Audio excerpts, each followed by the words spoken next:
رحمت والی چادر اتار کر فرمائی او بلال یہ میری چادر لے لے، اس لڑکی کے سر پہ ڈال دے، پردہ کرا دے۔ عرض کیا گیا کسی کافر کی لڑکی ہے، یہودی کی لڑکی ہے، عیسائی کی لڑکی ہے، غیر مسلم کی لڑکی ہے، میدان جہاد سے گرفتار کر کے لائی گئی، قیدی لڑکی ہے، لڑنے آئی تھی، مارنے آئی تھی، اسلام کی دشمن ہے، دین کی دشمن ہے، قرآن کی دشمن ہے، مذہب کی دشمن ہے، خدا اور اس کے رسول کی دشمن ہے۔ اللہ تعالیٰ کے نبی حضرت محمد کریم صلی اللہ علیہ وسلم نے فرمایا او لوگو ٹھیک ہے، لڑکی کافر کی ہے، کفر کی حالت میں پلی ہے، کفر پھیلانے آئی ہے، کفر کو بچانے آئی ہے، اسلام کا مقابلہ کرنے آئی ہے، اسلام کو مٹانے کے لیے آئی ہے، پر اے میرے دیوانوں یہ تو بتاؤ اپنے باپ کافر کے دربار میں بھی ننگے سر بیٹھے اور میں کالی کملی والے کے دربار میں بھی ننگی بیٹھے،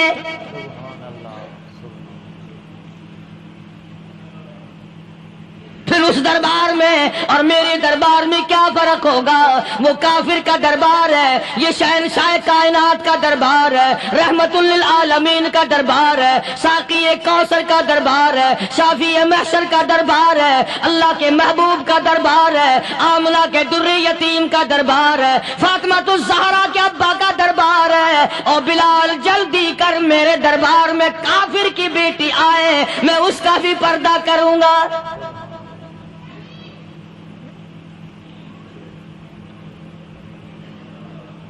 حضرت بلال رضی اللہ تعالی عنہ نے ذرا ایک اور لطیف سی بات ہے، تھوڑی سی باریک سی، اگر آپ سوچیں لڑکی ہے تو کافرہ، لڑکی ہے تو بے دین، ہے تو اسلام کے دشمن، میں تو کئی مرتبہ سوچا کرتا ہوں کہ واہ لڑکی تیرا مقدر، ہے تو کافر کی بیٹی، خود بھی کافرہ ہے، مگر مقدر تو دیکھو امام الانبیاء کی چادر سر پہ ڈالے بیٹھی ہے۔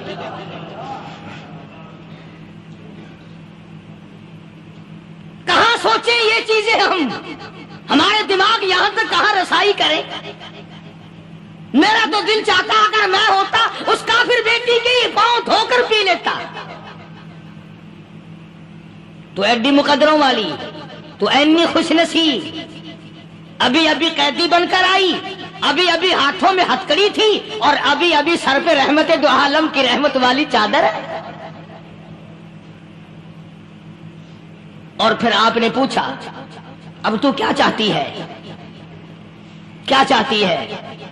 اللہ اکبر، کہنے لگی میرے گھر پہنچا دو، میں اپنے گھر جانا چاہتی ہوں۔ دو نوجوان صحابہ کو بلایا، فرمایا کہ انسانی رشتے کا تقاضا ہے، لڑکی نے ہم سے پناہ مانگی اور اپنے گھر جانا چاہتی ہے، ہم نے اس کو معاف کر دیا، جاؤ گھر چھوڑاؤ۔ اب گھر پہنچانے کا مطلب یہ تو تھا نہیں کہ حسین گائی پہنچا دو، دولت گیٹ پہنچا دو، خدا جانے کتنی دور گھر ہوگا، لڑنے جو آئی تھی۔ یوں لکھا ہے علماء اکرام نے، ذرا توجہ کریں، اور سچی بات تو یہ ہے اپنے دامن میں بھی ہاتھ مار کے دیکھو کہ ہم کیسے ہیں۔ محمد الرسول اللہ صلی اللہ علیہ وسلم کے دو جوان دیوانے ساتھ ساتھ اس کے چلتے ہیں، ایک ادھر چل رہا ہے ایک ادھر چل رہا ہے، جنگل کا راستہ ہے، رات بھی راستے میں آئی ہے۔ نوجوان لڑکی کا بیان ہے، اپنے بھائی کو جا کے کہتی ہے یہ دونوں جوان میری ساتھ راستہ چلتے آئے، میری ساتھ سفر طے کرتے آئے، پر اے میرے بھائی جان رب کائنات کی قسم مجھے تو یوں معلوم ہوتا تھا دونوں اندھے چل رہے۔ مجال ہے میری طرف نظر اٹھائی ہو، یہاں تو رکشے والے کا داؤ لگ جائے وہ بعد نہیں آتا، ٹانگے والے کا داؤ لگ جائے وہ بعد نہیں آتا، اور پیر صاحب تو اپنے یہاں سے خشک جانے کیسے دیں گے؟ کیوں جانے دیں؟ کیا مطلب؟ یہ شرافت ہے، یہ دین ہے، یہ اسلام ہے۔ مسلمان کی بیٹی کی عزت پہ ڈاکے ڈالنا، خدا کی قسم اگر اسلام کی حکومت ہو اور جس نبی کا تو نام لے کر جنت میں جانا چاہتا ہے، اگر نبی کا قانون زندہ ہو، قرآن کا قانون عدالت میں ہو، آنکھیں نکال دی جائیں۔ بے غیرت قوم، بے حیا اور بے شرم قوم، شرم نہیں آتی کہ زندگی کس طرح بسر ہوتی ہے۔ یہ کافروں کی بیٹیاں ہیں، یہ کسی یہودی کی بیٹیاں ہیں۔ چکلے چل رہے ہیں، بدماشی کے اڈے چل رہے ہیں، سب کو پتا ہے، افسروں کو پتا ہے، چھوٹے بڑوں لیڈروں کو پتا ہے۔ کون روکے؟ کس لیے روکے؟ پھر یاد رکھو بات محمد کریم صلی اللہ علیہ وسلم کی، فرمایا جس ملک میں، جس شہر میں زنا ہوگا، اللہ کے نبی نے فرمایا وہ جس دن برباد ہوگا آواز بھی نہیں آئے گی۔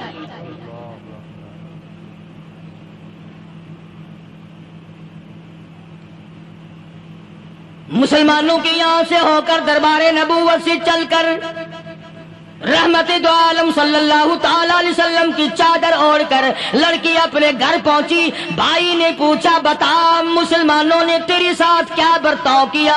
مسلمان تجھے پکڑ کے لے گئے تھے، اتنی خوبصورت ہے تو، ایسی حسینہ ہے، شباب تیرا، حسن تیرا، جمال تیرا، شکل و صورت نرالی، نقش نرالے، آنکھیں تیری نرالی، چہرہ تیرا نرالا، لب تیرے نرالے، قد و قامت تیری نرالی، حسن تیرا شان والا، جوانی شباب ہے، بتا مسلمانوں نے تیری ساتھ کیا گزری؟ رونے لگی اور کہنے لگی تو میرا ماجا بھائی ہے، پر میں کیا بتاؤں، زمین و آسمان کے مالک کی قسم، سمندروں کے پیدا کرنے والے کی قسم، درختوں کی پتی پیدا کرنے والے کی قسم، ان پہاڑوں اور زمین کے ذرات کو پیدا کرنے والے کی قسم، جو میری عزت کی حفاظت محمد کے غلاموں نے کی ہے، وہ تو ماجا بھائی بھی نہیں کر سکتا۔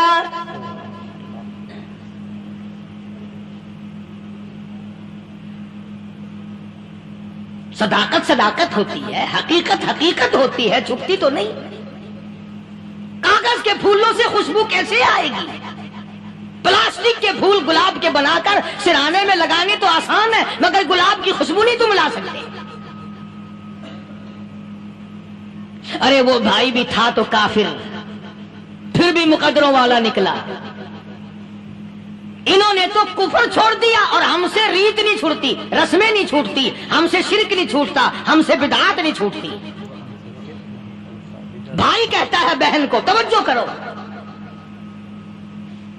کبھی دنیا میں انصاف کی بات کرنے والے لوگ بھی زندہ تھے۔ کفر اسلام ایک اور چیز ہے، انصاف کی بات تو کہا کرتے تھے۔ بھائی کہنے لگا بہن سے کہ میری بہن، چادر تیرے سر پہ نبی کی، کالی کملی والے کی چادر تیرے سر پہ ہے، یہ اس کے دیوانے تجھے ساتھ لے کے آئے ہیں اور انہوں نے تیری عزت اور آبرو کی حفاظت کی ہے، تو یہ بتا کلمے سے خالی آئی؟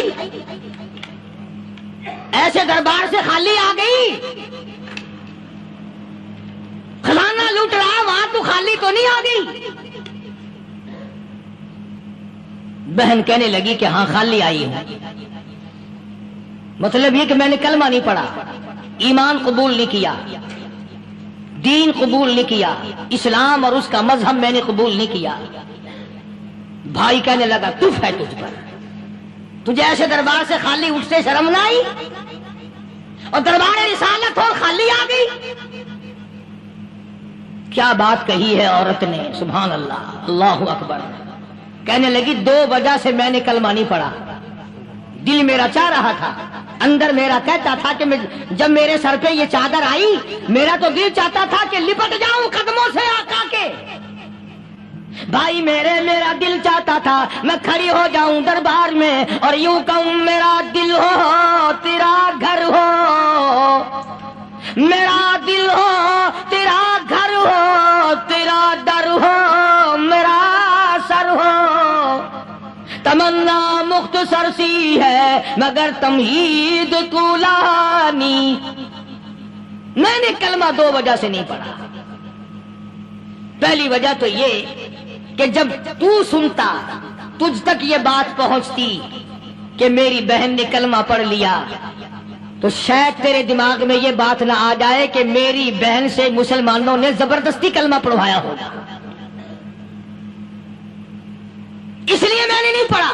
تیرے دماغ میں یہ بات نہ آئے کہ مسلمانوں نے مجبور کر کے قیدی بنا کر کے جو لے گئے تھے مجبور کر کے کلمہ پڑھایا اور میری بہن نے ڈر کے مارے کلمہ پڑھا. کلمہ پڑھنے کا پختہ پروگرام ہے. مزہ تو اب آئے گا نا, یہاں سے آزاد ہو کر جاؤں گی. اور دوسری بات اس نے اور پتے کی کہی, کہنے لگی بھائی میں نے کلمہ اس لیے بھی نہیں پڑھا کہ بہن جنت میں جائے بھائی دوزخ میں جائے. اصل میں تجھے لینے آئی ہوں, دونوں چل کر اس دربار کی غلامی کریں گے. میں نے یہ خوف کھایا کہ میرا بھائی غصے میں آ کر کفر پر اور مضبوط نہ ہو جائے, اس لیے مجھے آنے کی کوئی ضرورت نہیں تھی. اور کہنے لگی او میرے بھائی وہ دربار کوئی واپس آنے کا تھوڑا ہی ہے, وہاں تو جو گیا قربان ہو گیا, جو گیا قربان ہو گیا. چلو چلتے ہیں. دونوں بہن بھائی آ کر حضور اکرم صلی اللہ علیہ وسلم کے ہاتھ پہ کلمہ پڑھ کر مسلمان بن جاتے ہیں. وہ نبی کی ایک بات دیکھ کر کلمہ پڑھ کر مسلمان بن گئے. ہمارے سامنے لاکھوں حدیثیں, ہزاروں قرآن کی آیتیں ہیں, پر ہم آج تک مسلمان نہ بنے. جب مرضی آئی نماز پڑھ لی, جب مرضی آئی زکات دے دی, جب مرضی آئی قرآن پڑھ لیا, جب مرضی آئی دین ایمان کر لیا, مرضی آئی چوری کر لی, مرضی آئی ٹھگی مار لی. اس کا نام دین نہیں ہے, اس کا نام ٹھگی اور فریب ہے. اس لیے قرآن کریم نے للکار کی کہا تأمرون الناس بالبر وتنسون انفسکم وانتم تتلون الکتاب. دوسروں کو اسلام کا نام لیتے ہو, دوسروں کے سامنے مسلمان بنتے ہو, حالانکہ تم کتاب پڑھتے ہو اللہ کی. افلا تعقلون, سوچتے کیوں نہیں ہو کہ تم کدھر چلے جائے؟ کیا پروگرام بنائے بیٹھے ہو؟ زندگی کا لاہ عمل یہ تو نہیں ہونا چاہیے جو تم نے بنایا ہوا ہے. اور آگے فرمایا تأمرون الناس بالبر وتنسون انفسکم وانتم تتلون الکتاب افلا تعقلون واستعینوا بالصبر والصلاة. اگر تکلیف آئے, پریشانی آئے, کوئی مصیبت آئے تو صبر اور نماز کے ساتھ قائم رہو. یعنی صبر نماز کے بغیر حاصل نہیں ہوگا, اور نماز قبول ہوگی تو صبر خود بخود آ جائے گا. چنانچہ اللہ والوں کی زندگی کا مطالعہ کرو, کتابیں اور حالات پڑھ کر کے دیکھو کہ انہوں نے ساری عمر میں ایک ایک نماز بھی ضائع نہیں ہونے دی. تمام عمر میں ایک ایک نماز ضائع نہیں ہونے دی. اور ہم لوگوں کی جوانی یوں ہی بیت جاتی ہے, جوانی یوں ہی گزر جاتی ہے. اسی کو کہتا ہے کہ کچھ نہ پرواہ کی میرے دین کی, آج میں تمہاری پرواہ کیسے کروں. وَإِنَّهَا لَكَبِيرَةٌ إِلَّا عَلَى الْخَاشِعِينَ. اللہ پاک خود فرماتے ہیں کہ نماز بھاری نہیں, نماز مشکل نہیں, نماز پڑھنا کوئی تکلیف نہیں, مگر ان لوگوں کے لیے, ان لوگوں پہ کوئی مشکل نہیں جو اللہ سے ڈرنے والے ہیں, اللہ کے خوف کو دل میں بسانے والے ہیں, جن کا یقین ہے کہ موت آئے گی اور اللہ کے یہاں جا کر کے میں نے منہ دکھانا ہے, ایک دن قبر میں جانا ہے, حشر نشر نے بھی آنا ہے, قیامت نے بھی آنا ہے, جس کا ان تمام چیزوں پہ یقین ہے. اللہ فرماتے ہیں الا علی الخاشعین, ڈرنے والے کے لیے تو کوئی چیز نہیں, اور جو نہیں ڈرتا اس کے لیے تو پہاڑ ہے نماز پڑھنا. صحابہ کرام نے تو ایسی ایسی نمازیں پڑھی. صحابی ہے مدنی کریم صلی اللہ علیہ وسلم کا, اپنے باغ میں نماز پڑھ رہا ہے. گنجان باغ ہے کھجوروں کا باغ پکا کھڑا ہے. صحابی نماز پڑھ رہا ہے. ایک پرندہ کبھی ادھر سے آتا ہے کبھی ادھر جاتا ہے. گنجان باغ ہے, وہ نکلنا چاہتا ہے, پرندے کو راستہ نہیں ملتا. تو دوران نماز صحابی کی نظر پرندے پہ لگ گئی. دوران نماز صحابی کی نظر, وہ پھڑک پھڑک جو کرتا تھا نا کبھی ادھر کبھی ادھر, صحابی کی نظر پرندے پہ لگ گئی, نماز میں بھول گیا. بس اتنی سی بات ہوئی, آیا دربار رسالت میں اور کہنے لگا یا رسول اللہ وہ سارا باغ لے کر اسلام میں وقف کر لو, جس باغ کی وجہ سے میری نماز خراب ہو جائے میں وہ باغ ہی نہیں رکھتا.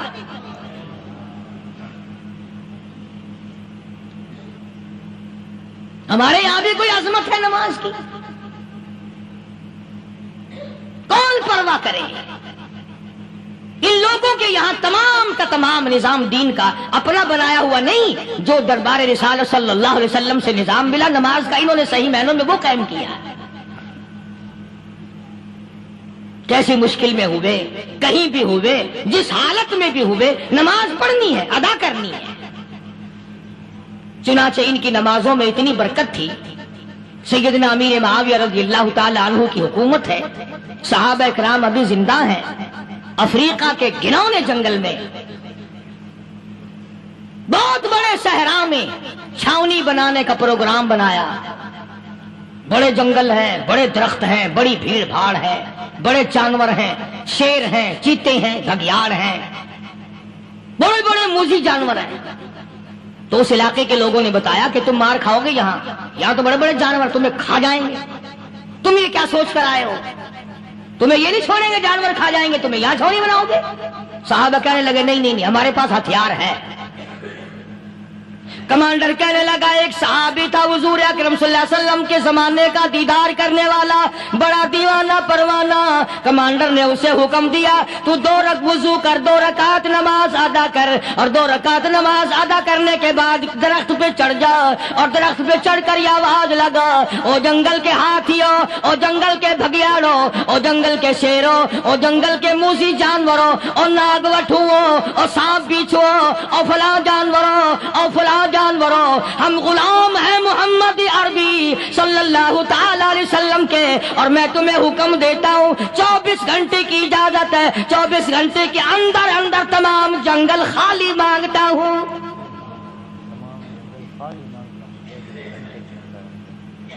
ماشاء اللہ نافذ کر دیا حضور کے غلام نے، ہاتھیوں پہ، جانوروں پہ، چیتوں پہ، بھگیاڑوں پہ، شیروں پہ۔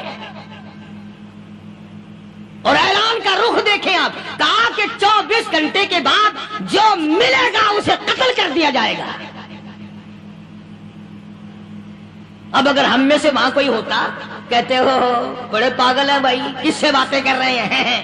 ہاتھیوں سے باتیں ہو رہی ہیں، چیتے اور شیروں سے باتیں ہو رہی ہیں، بھگیاڑوں سے گپیں ہو رہی ہیں، لے جاؤ پاگل خانے میں۔ مگر یہ بات نہیں، صحابہ جانتے تھے شیر بھی اس کی مخلوق ہے، چیتا بھی اس کی مخلوق ہے، بگیاڑ بھی اس کی مخلوق ہے، ہاتھی بھی اس کی مخلوق ہے، اور ہم اس کے دیوانے ہیں، ہم اس کے بندے ہیں۔ جب اس کا ہی حکم نافذ کرنے کے لیے ہم نکلے ہیں، اب ہمارے سامنے کوئی چیز ٹھہر نہیں سکتی۔ تاریخ شاہد ہے، گیبن مورخ انگریز لکھتا ہے، امریکہ کا بہت بڑا پروفیسر تور آندرے انگریز مورخ لکھتا ہے کہ صحابی کی یہ بات سن کر جنگل میں کھلبلی بچ گئی، جانوروں میں شور مچ گیا، چیتے بھگیاڑ اور طوفان مچ گیا، شور مچاتے ہوئے تمام کے تمام نے جنگل خالی کر دیا۔ مسلمان، جب تیرے اندر ایمان تھا، جب تیرا قرآن پہ ایمان تھا، جب تیرا نبی پاک صلی اللہ علیہ وسلم پہ ایمان تھا، جب تیرا حضور کی رسالت پہ ایمان تھا، جب اللہ کی توحید پہ تیرا ایمان تھا، اور تیرا مقابلہ شیر نہیں کر سکتا تھا، تیرا مقابلہ چیتا نہیں کر سکتا تھا۔ آج ایمان پلے ہے نہیں، آج تو ڈر کے مارے مر رہا ہے اور مرے گا۔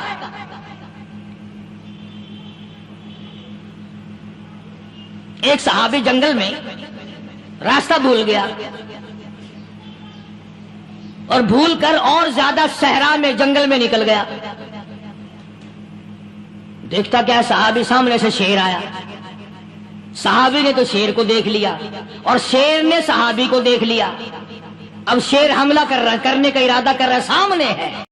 ماشاءاللہ، سبحان اللہ۔ دوستو، بیان فرما رہے تھے قاری حنیف ملتانی صاحب، بہت خوبصورت آسان انداز میں آپ لوگوں نے بیان سماعت فرمایا۔ امید کرتے ہیں کہ آج کی ویڈیو آپ کو بہت پسند آئی ہوگی۔ اگر ویڈیو اچھی لگی ہو تو ویڈیو کو لائک شیئر کریں، چینل کو سبسکرائب کریں، تاکہ قاری حنیف ملتانی صاحب کے تمام بیانات آپ تک بر وقت اور سب سے پہلے پہنچ سکے۔ دوستو، بہت ہی خوبصورت بیان قاری حنیف ملتانی صاحب نے بیان کیا ہے، آپ لوگوں نے سماعت فرمایا ہے۔ ایک اللہ کا ولی اور ظالم بادشاہ کا واقعہ اور نیک بزرگوں کی کہانی، بہت خوبصورت بیان تھا دوستو۔ اس بیان میں اللہ تعالیٰ کے نیک بزرگوں کی شان کے حوالے سے آپ لوگوں نے بیان سماعت فرمایا۔ دوستو بہت ہی دلچسپ واقعات تھے اس میں اللہ والوں کی شان کے حوالے سے، کہ جو لوگ اللہ تعالیٰ کی ذات کے ساتھ جڑ گئے ان کے کیا ہی کمالات تھے، اور ان کو دنیا میں بھی عزت ملی اور کل قیامت میں بھی ان کو عزت اور ان کا مقام بلند ہوگا۔ صحابہ کرام ایک جنگ پر گئے اور وہاں جنگ پر کفار کے ساتھ مقابلہ تھا، تو کفار کے ساتھ مقابلہ کرتے کرتے حضور پاک صلی اللہ علیہ وآلہ وسلم کے غلاموں نے جب وہاں فتح کی اور مال غنیمت اکٹھا کیا تو وہاں کچھ قیدی بھی ملے اور ان کو قید کر لیا گیا، اور ان میں سے ایک کافروں کی ایک لڑکی بھی تھی جو اس وقت جنگ کے لیے آئی تھی، مسلمانوں کے خلاف آئی تھی، مسلمانوں اسلام کے خلاف آئی تھی، اللہ اور اللہ کے محبوب کے خلاف جنگ کرنے کے لیے آئی تھی۔ جب صحابہ کرام نے اس لڑکی کو پکڑا تو ادب کے تقاضے سے اس عورت کو جو بھی عزت دی جاتی ہے وہ دی، اور اس کے ساتھ کسی قسم کی بد اخلاقی نہ کی، اور کسی قسم کی کوئی بھی ایسا کام نہ کیا جو اسلام میں جو اسلام منع کرتا ہے۔ تو باقی قیدیوں کو بھی لایا گیا اور اس لڑکی کو بھی حضور پاک صلی اللہ علیہ وآلہ وسلم کی بارگاہ میں لایا گیا اور کہا گیا کہ یہ وہ لڑکی ہے جو کافروں کے ساتھ مل کر آئی تھی، اسلام کے خلاف آئی تھی، آپ کے خلاف آئی تھی اور ہمارے خلاف جنگ کرنے کے لیے آئی تھی، تو یہ اب لڑکی قید ہو گئی ہے۔ تو آپ صلی اللہ علیہ وآلہ وسلم سے کہا گیا کہ آپ اس کا فیصلہ کریں۔ جب آپ صلی اللہ علیہ وآلہ وسلم تشریف لائے تو اس لڑکی کے سر ننگا تھا، پاؤں ننگے تھے، ہاتھ ننگے تھے، یعنی کوئی بھی کسی قسم کا پردے کا انتظام نہ تھا، کیونکہ وہ کافرہ تھی اور وہ اپنے ہی لباس میں آئی تھی اور ویسے ہی وہاں بھی موجود تھی۔ تو حضور پاک صلی اللہ علیہ وآلہ وسلم نے ایک صحابی کو کہا اپنی چادر دے کر کہ یہ لو اور اس کے سر پر ڈال دو، قربان جاؤں کہ آپ صلی اللہ علیہ وآلہ وسلم کی اتنی عظمتوں، برکتوں، شانوں والی اور کیا ہی کمالات والی چادر جو اس کافرہ لڑکی کے سر پر گئی ہوگی تو اس کے بھی کیا مقدر ہوں گے۔ تو صحابہ کرام نے کہا کہ حضور پاک صلی اللہ علیہ وآلہ وسلم سے کہ یہ کافروں کی لڑکی ہے اور اسے خود بھی یہ معلوم تھا کہ میں دوپٹہ کروں یا نہ کروں، مگر اس نے نہیں کیا، اور یہ تو ہماری مخالف ہے، ہمارے خلاف جنگ لڑ رہی تھی، اسلام کے خلاف لڑ رہی تھی، آپ کے اور آپ کے خدا کے خلاف جنگ لڑ رہی تھی، تو آپ اتنی برکتوں والی چادر اسے دے رہے ہیں۔ تو حضور پاک صلی اللہ علیہ وآلہ وسلم نے کہا کہ یہ لڑکی کافروں کے درمیان بھی ننگے سر رہے اور محمد صلی اللہ علیہ وآلہ وسلم کی بارگاہ میں بھی ننگے سر رہے، صحابہ کرام کے سامنے ننگے سر رہے، تو ہمیں یہ بات زیب نہیں دیتی کیونکہ وہ کافر ہیں اور میں اللہ کا نبی ہوں، تو اس وجہ سے ہمیں یہ حق بنتا ہے، ہمارا یہ حق بنتا ہے کہ ہم عزت کریں، بیٹی بیٹی ہوتی ہے چاہے جس کی بھی ہو۔ تو حضور پاک صلی اللہ علیہ وآلہ وسلم نے وہ چادر دی، اور جب اس لڑکی نے دیکھا کہ آپ نے اپنی چادر دیکھی تو وہ بہت ہی متاثر ہوئی، تو حضور پاک صلی اللہ علیہ وآلہ وسلم نے اس لڑکی سے کہا، حالانکہ تھی وہ قیدی، آپ جو بھی اسے سزا دیتے وہ اسے ماننی ہی پڑتی، مگر آپ صلی اللہ علیہ وآلہ وسلم نے رحم دلی دکھائی اور یہ سبق دیا کہ رحم کرنا چاہیے اور کسی مظلوم کے ساتھ ظلم نہیں کرنا چاہیے۔ تو جب کفار صحابہ کرام کو یا اگر کسی مسلمان کو پکڑتے تو وہ بہت اذیتیں دیتے اور وہ کہتے کہ اپنا اسلام چھوڑ دو تو تب ہی ہم آپ کو چھوڑیں گے۔